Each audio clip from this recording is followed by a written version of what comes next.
কাজেই ৭২ সালের সংবিধান এদেশের মানুষের কাছে গ্রহণযোগ্য হয়নি। কিন্তু তারপরেও তারা জোর করে ২০১১ সালে এই সংবিধানকে সংশোধন করে সেখান থেকে বিগত বিএনপি সরকার জিয়াউর রহমান সাহেব সংবিধানের মধ্যে আল্লাহর প্রতি আস্থা ও বিশ্বাস সকল কর্মের উৎস এই ধারা সংযোজন করে কিছুটা ইসলামাইজ করেছিল। সমাজতন্ত্র এবং ধর্ম নিরপেক্ষতাবাদকে উনি বাদ দিয়েছিলেন।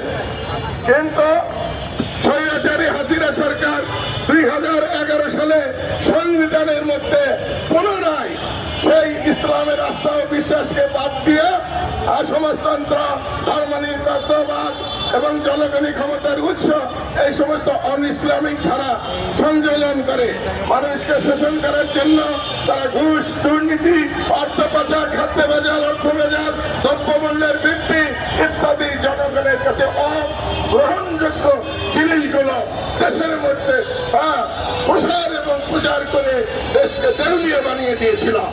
এই অবস্থায় আমাদের সংগ্রামী ছাত্র ভাইয়েরা, জনতারা ৫ই আগস্ট বিপ্লবের মাধ্যমে ক্ষমতা দখল করে।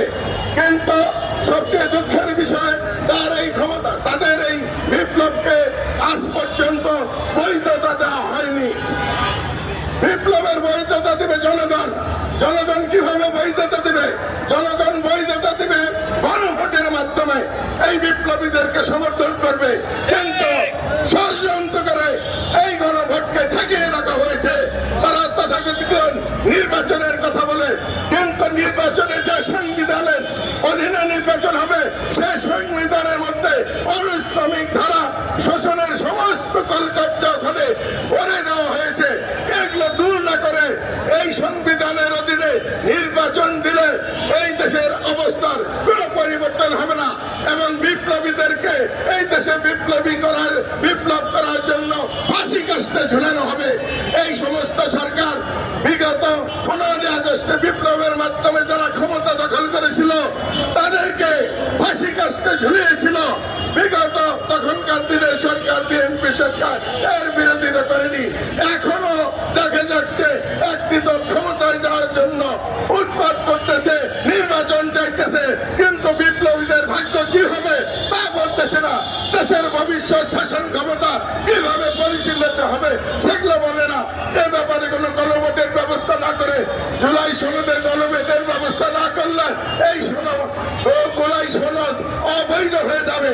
কাজেই আমি নেতৃবৃন্দের প্রতি অনুরোধ করব, আর একটি পলাশি রঙ্গমঞ্চ যেন মঞ্চায়িত না হয়। আপনারা জানেন মার্কিন সাম্রাজ্যবাদ তারা ব্রিটিশ সাম্রাজ্যবাদকে দূর করে এদেশে প্রতিষ্ঠিত হতে চাচ্ছে। ভারতের সম্প্রসারণবাদী আমাদের বাংলাদেশকেও দখল করতে চাচ্ছে।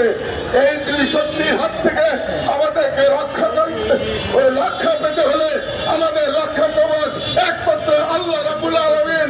আল্লাহর উপর ভরসা, আস্থা, বিশ্বাস, সংবিধানের মধ্যে সংযোজন না করলে আল্লাহর সাহায্য আমরা কখনো পাবো না।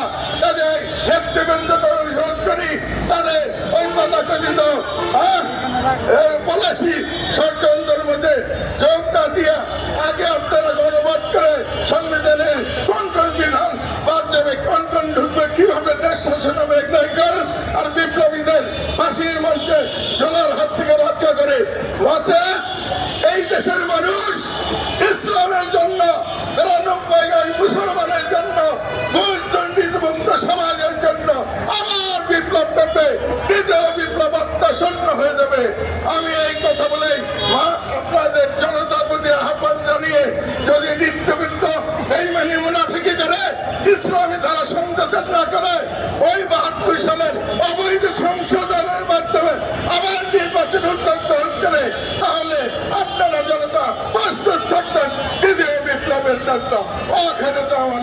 আলহামদুলিল্লাহ রাব্বিল আলামিন। আসসালামু আলাইকুম ওয়া রাহমাতুল্লাহ।